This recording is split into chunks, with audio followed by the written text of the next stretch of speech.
It was a quiet night, with the full moon softly illuminating the city streets. The woman, named Clara, was at home, comfortably wrapped in a blanket on the couch, watching a movie she had seen countless times. The warmth of home enveloped her and she felt safe. But, as if the atmosphere was changing, a chill ran down her spine. The silence around her was thick, almost palpable, and the only sound that accompanied her was the soft hum of the kitchen refrigerator. Then, suddenly, there was the sound. Knock, knock, knock. The knocking on the door was firm and insistent, as if someone was determined to be heard. Clara paused the movie, her heart racing in her chest. She stood up slowly, her footsteps sounding loud in the silence of the house. With each step toward the door, her mind filled with questions. Who is it? What do they want? She looked through the peephole. Nothing. The hallway was empty. A chill ran through her body, but she tried to convince herself that it was just her imagination. With a sigh, she returned to the couch, trying to ignore the feeling of discomfort that invaded her. But she couldn't. The silence, which had seemed cozy before, now suffocated her. That night, Clara tried to distract herself, but the darkness seemed thicker and the silence heavier. Every creak in the house, every whisper of the wind outside, made her heart race. Sleeping was an impossible task. When she finally managed to close her eyes, her dreams were invaded by shadows and confused murmurs. The next night, the situation repeated itself. Knock, knock, knock.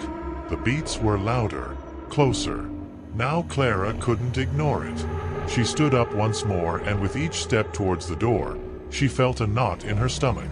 She looked through the peephole again, but there was no one. Her mind began to create terrifying scenarios. What if someone is watching me? She thought, adrenaline pumping through her veins. Desperate, she decided to act. The next morning she left a note on the door. If you knock, please don't knock again. It was an attempt to reassert her control, but deep down she knew it wouldn't change anything. The knocking persisted and the feeling of being watched increased. Clara began to fear her own house. It was as if every shadow danced strangely, every noise became a warning signal. One night, when she heard the knocking again, she decided to call the police. "Someone knocks on my door every night," she said in a shaky voice. The police promised to patrol, but when they arrived she found only silence. Feeling increasingly vulnerable, Clara began to think about leaving her house. The idea of finding a safe place terrified her, but the alternative seemed even worse. The house, which had once been a home, had now become a veritable labyrinth of fear. The walls seemed to close in around her and darkness seemed to dance around every corner. With the pressure mounting and her mind restless, Clara decided she needed a plan. The next morning, she woke up determined to face her fear. She armed herself with pepper spray and a flashlight, thinking that maybe, just maybe, the noise was someone who needed help. When night came, she sat silently, watching the door with watchful eyes. Knock, knock, knock. The knocks sounded again and Clara, instead of hesitating, quickly opened the door. However, when she did, the hallway was empty, but something made her shudder. A shadow seemed to move in the corner of her field of vision. The flashlight pierced the darkness and revealed nothing but a scrap of paper on the floor. With shaking hands, she bent down and picked up the note. Opening it, she read, "I am here. You are not alone." Panic gripped her. The feeling of being watched was now real. Clara looked around, trying to see if anyone was there, but all she saw was darkness and dancing shadows. She decided she could no longer live in fear. The police were of no help, and the note put her on alert. So, with a new plan, Clara went to the library the next day and began researching stories of hauntings and unexplained phenomena. What she discovered left her intrigued. Some places, so the story goes, were known to house restless spirits who couldn't leave. Clara felt a connection to these reports. Could your house be one of those places? With that in mind, Clara began researching the history of her home. She discovered that before she moved in there, a man had lived there who, according to rumors, had disappeared without a trace. With each new detail she found, her concern grew. The feeling that the house had a life of its own was undeniable. Determined to change the situation, Clara decided she needed to face whatever was haunting her. She prepared a small ritual, lit some candles, and placed pictures of the house on the makeshift altar. Her heart racing, she asked for protection and clarity, believing they might help. That night, as the candles glowed and the smell of incense filled the air, she felt a presence. A chill ran through the room, and a thicker shadow began to form in the corner. Clara took a deep breath and said, "Whoever you are, I'm not afraid of you. I'm here to understand." To her surprise, the shadow seemed to hesitate, as if listening. At that moment, the knocking began again, but this time Clara didn't back away. Instead, she walked to the door and opened it. The hallway was empty, but the feeling of heaviness had lessened. The shadow seemed to have dissipated, and a wave of calm washed over her. Clara realized that facing it not only brought her clarity, but also a sense of release. The presence was still there, but now it was as if it was at her side, rather than chasing her. From that day on, the knocks lessened and Clara began to make peace with the history of her home. Over time, the heavy atmosphere was transformed. Clara learned to live in harmony with what was there, and her house became a home again. What was once a place of fear and uncertainty was now a space of understanding and acceptance. And when Clara looked out the window at night, she smiled, knowing that even in the shadows there was always a light. I hope you liked the story, because the second story is even more chilling. Just don't forget to see if you're already subscribed to the channel so you don't miss any terrifying stories. Just imagine, Lucas was excited about the move. A new house meant a new room, a new adventure. However, anticipation soon turned to apprehension. The new house was much larger and older than the last one. The walls were thick and covered in paint that was beginning to peel. The sound of his parents' footsteps echoed through the long, dark hallways, as if the house was speaking to them. Soon, the excitement of exploring the rooms faded as the first night came. He lay down in his new bed, slightly higher than the previous one, and turned on the blue night light, which now seemed to have a less comforting glow. The air was different, heavy, as if the house held dark secrets. As he looked up at the ceiling, Lucas felt something cold run down his spine. He turned to the side, but what he saw made his heart stop for an instant. In the dim light, a shadow danced softly, taking shape and distorting on the walls.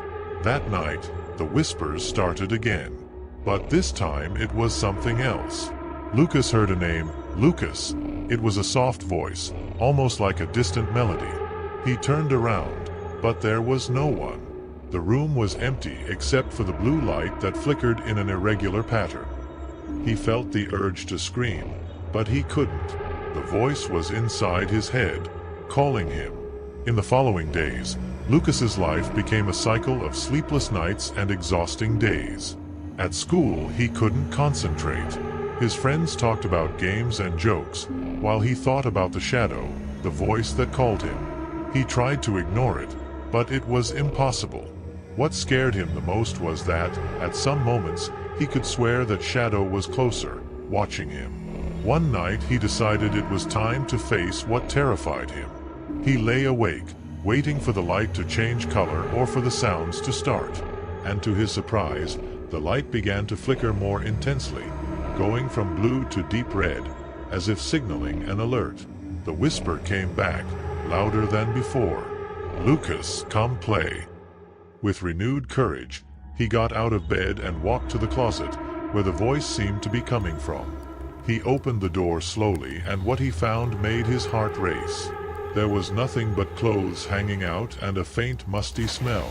But then a cold breeze blew, causing the clothes to move as if an invisible hand was there. Lucas closed his eyes, took a deep breath and shouted, "Who's there? Show yourself." Silence. The shadow dissipated, but the pressure in the air remained. Then, suddenly, The light went out completely. Lucas was in total darkness. He tried not to panic, but the darkness seemed to have a life of its own. He heard something slide across the floor, as if it was getting closer. It was then that he remembered the old storybook he had found in the house, one that told of creatures that lurk in the dark. He ran to the table next to him and grabbed the book, his hands shaking. The pages were yellowed, but it featured the story of a creature called the Guardian of Darkness. The Guardian fed on fear and hid in the shadows, waiting for the next victim. Lucas realized that the voice was calling to him to feed him, to make him stronger. But he also remembered that the only way to overcome fear was to face it. He began to recite out loud the verses he remembered from the book. Light shines where shadow cannot reach. The darkness around him began to shake, as if it were writhing. He repeated the verses louder and louder, until suddenly the night light came on again, illuminating the room. But the shadow was still there, thicker and closer.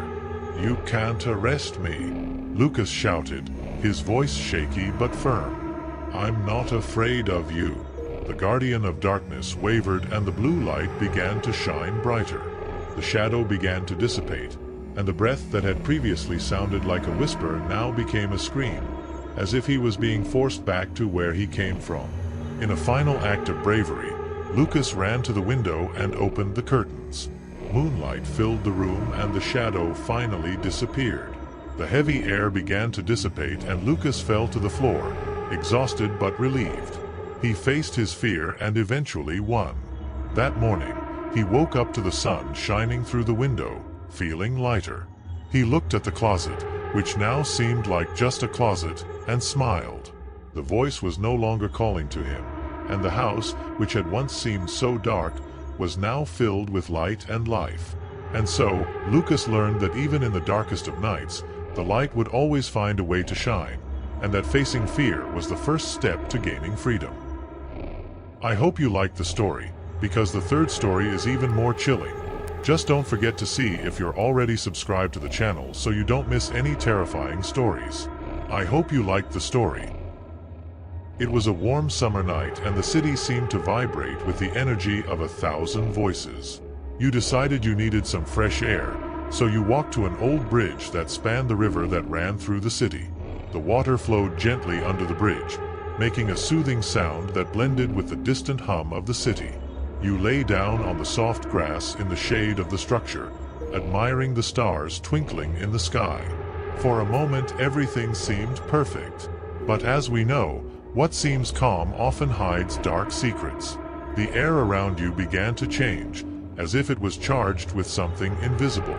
That was when you heard it.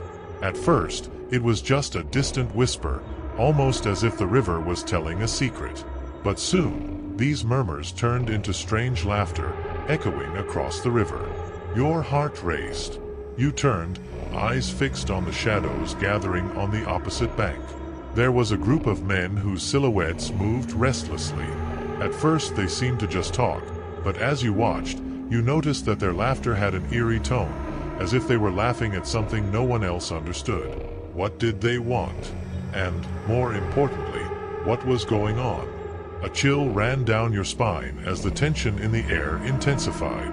Before you could think to run, the men began to shout, their voices echoing like thunder in the quiet night. Fear took hold of you and a primal instinct arose. It was time to flee. You jumped up and began to run. Every step you took seemed to echo like a warning in the silence of the night. The river, which had once seemed like a simple obstacle, now became a terrifying barrier. You looked back and saw the shadows getting closer. Their hearts were beating in unison, adrenaline coursing through their veins. As he ran, he noticed that the water that had once brought him calm now seemed almost menacing, as if it wanted to drag him into the depths. You made your way towards the riverbank, looking for a way to cross. Meanwhile, the screams grew louder and louder, as if the men were enjoying the race. "Come play with us," they shouted, their voice echoing like a sinister invitation. You felt a chill run through your body. To play? That didn't seem like fun at all. Looking across the river was like staring at a nightmare materialized. The shadows were now closer and the moonlight illuminated their faces, revealing distorted expressions of joy and madness. Each laugh seemed like a reminder that you were in a situation you couldn't understand. With your heart in your throat, you searched for a way to escape. On the bank was an old canoe tied to a log. Without a second thought, you ran towards it, throwing it into the water. The sound of wood creaking under his force sounded like a cry for help. With a quick movement, you jumped into the canoe and began paddling with all your might. The river now seemed to be pulling you away, the turbulent waters challenging your efforts. You looked back and saw the men on the shore, jumping and shouting, their shadows dancing in the moonlight. "Don't go! The fun has just begun." They were determined to catch up to you, and you realized that what started as a simple walk had turned into a race for your life. The canoe rocked and cold water splashed your face as you fought against the current. With each stroke, you felt like you were getting closer to freedom, but the distance between you and the men seemed to be shrinking. Their laughter echoed in the night, echoing as a constant reminder of the danger ahead. Finally, you saw the riverbank. It was higher, safer ground, far away from that horrible night. With one last effort, you paddled with all the strength you had left. When your hands finally touched the grass on the shore, you jumped out of the canoe and began to run, moving your legs faster than ever. But as you drifted away, something inside you realized that no matter how hard you ran, the voices kept chasing you. They echoed in your mind, making you wonder if you had really escaped. What had happened? Who were those men?